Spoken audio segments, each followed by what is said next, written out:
What was your most embarrassing trip to the doctor?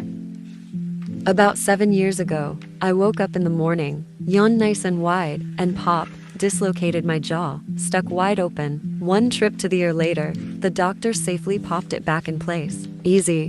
Done and done, no pain. Grabbed some coffee on the way back, went for another yawn since I was still tired. Pop.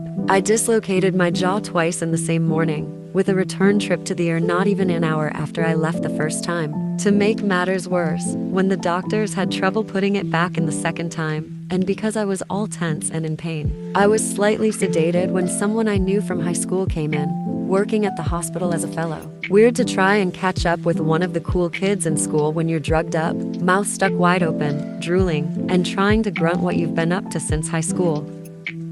Admitting to my doctor the reason I stopped taking my anxiety medication was because I ran out and was afraid I'd be accused of drug seeking if I called and asked for a refill.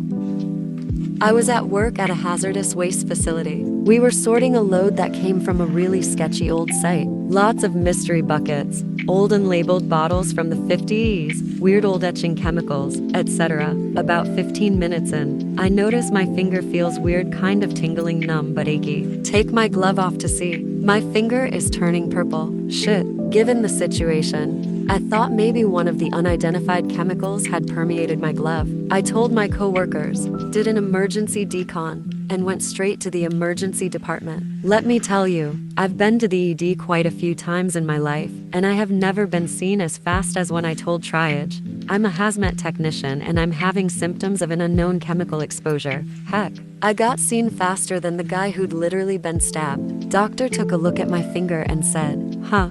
Did you pick up a heavy bucket recently? Sometimes that pinches a blood vessel in the joint and makes bruises just like this." Yeah, picking up heavy buckets is like half my job. She told me to put some ice on it and it'd be better in a day. And that's the story of how I went to the emergency department for a bruised finger. Whoops.